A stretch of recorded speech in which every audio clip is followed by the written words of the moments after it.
श्री सीतारामचंद्राभ्याम श्रीमद् वाल्मीकि रामायण प्रथम खंड। पंचदश सर्ग। विश्वभंग द्वारा राजा दशरथ के पुत्रेष्ट यज्ञ का आरंभ, देवताओं की प्रार्थना से ब्रह्मा जी का रावण के वध का उपाय ढूंढ निकालना तथा भगवान विष्णु का देवताओं को आश्वासन देना। महात्मा ऋषभंग बड़े मेघावाही और वेदों के ज्ञाता थे। उन्होंने थोड़ी देर तक ध्यान लगाकर अपने भावी कर्तव्य का निश्चय किया। फिर ध्यान से वृत्त हो वे राजा से इस प्रकार बोले, महाराजा, मैं आपको पुत्र की प्राप्ति करने के लिए अर्थवेद के मंत्रों से पुत्रष्टि नामक यज्ञ करूंगा। वेदोक्त विधि के अनुसार अनुष्ठान करने पर वह यज्ञ अवश्य सफल होगा। यह कहकर उन तेजस्वी ऋषि पुत्र प्राप्ति के उद्देश्य से पुत्रेष्ट नामक यज्ञ प्रारंभ किया और श्रोत विधि के अनुसार अग्नि में आहुति डाली। तब देवता, सिद्ध, गंधर्व और महर्षिगण विधि के अनुसार अपना अपना भाग ग्रहण करने के लिए उस यज्ञ में एकत्रित हुए। उस यज्ञ सभा में क्रमशः एकमात्र होकर दूसरों की दृष्टि से अदृश्य रहते हुए सब देवता लोककर्ता ब्रह्मा जी इस प्रकार बोले, भगवान रावण नामक राक्षस आपका कृपा प्रसाद पाकर हम अपने बल से हम सब लोगों को बड़ा कष्ट दे रहा है। इसमें हम में इतनी शक्ति नहीं है कि अपने पराक्रम से उसको दबा सके। प्रभु, आपने प्रसन्न होकर उसे वर दे दिया है। तब से हम लोग उस वर का सदा समादर करते हुए उसके सारे अपराधों को सहते चले आ रहे हैं। उसने तीनों लोकों के प्राणियों को नाकोदम कर रखा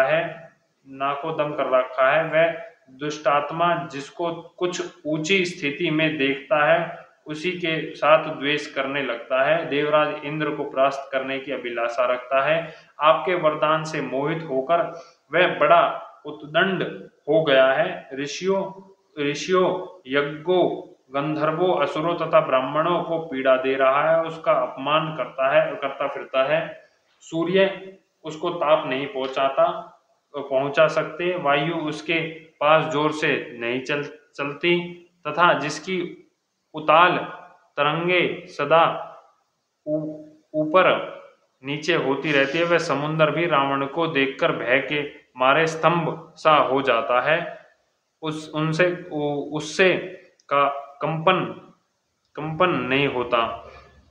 वह राक्षस देखने में बड़ा भयंकर है। उससे हमें महान भय प्राप्त हो रहा है। अतः भगवान, उसके वध के लिए आपको कोई न कोई उपाय अवश्य करना चाहिए। समस्त देवताओं के ऐसा कहने पर ब्रह्मा जी कुछ सोचकर बोले, देवताओं, लो, इस दुरात्मा का वध का उपाय मेरी समझ में आ गया। उसने वर मांगते समय यह बात कही थी कि मैं गंधर्व, यक्ष, देवता तथा राक्षसों के हाथ से न मारा जाऊं। मैंने भी तथास्तु कहकर उसकी प्रार्थना स्वीकार कर ली थी। मनुष्यों को तो वह तुच्छ समझता है, इसलिए उनके प्रति अवहेलना होने के कारण उसे अवध्य होने का वरदान नहीं मांगा। इसलिए अब मनुष्य के हाथ से ही उसका वध होगा। मनुष्य के सिवा दूसरा कोई उसकी मृत्यु का कारण नहीं है। ब्रह्मा जी की कही हुई यह प्रिय बात सुनकर उस समय समस्त देवताओं की महर्षि बड़े प्रसन्न हुए। समस्त देवता और महर्षि प्रसन्न हुए। इसी समय महान तेजस्वी जगतपिता भगवान विष्णु भी मेघ के ऊपर स्थित हुए सूर्य की भांति गरुड़ पर सवार हो वहां पहुंचे। उनके शरीर पर पीतांबर और हाथों में शंख, चक्र तथा गदा आदि आयुध शोभा पा रहे थे। उनकी दोनों हाथों में तपाए हुए स्वर्ण के बने केयूर प्रकाशित हो रहे थे। उस समय संपूर्ण देवताओं ने उनकी वंदना की और ब्रह्मा जी से मिलकर सावधानी के साथ सभा में विराजमान हो गए।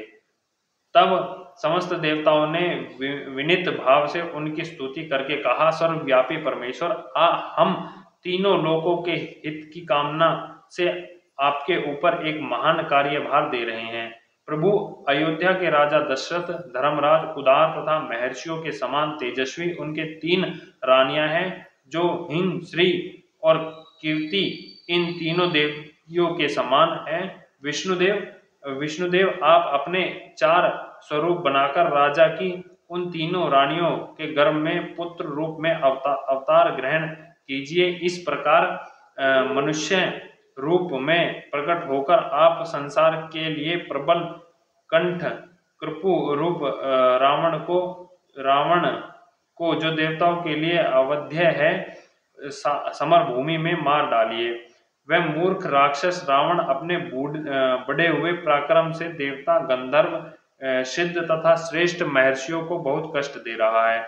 उस रौद्र निशाचर ने ऋषियों को नंदनवन में क्रीड़ा करने वाले गंधर्वों और अप्सराओं को भी स्वर्ग से भूमि पर गिरा दिया।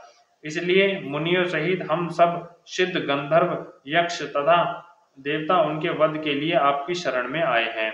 शत्रुओं को संताप देने वाले देव, आप ही हम सब लोगों की परम गति हैं। अतः इन देवद्रोहियों का वध करने के लिए आप मनुष्य लोक में अवतार लेने का निश्चय कीजिए।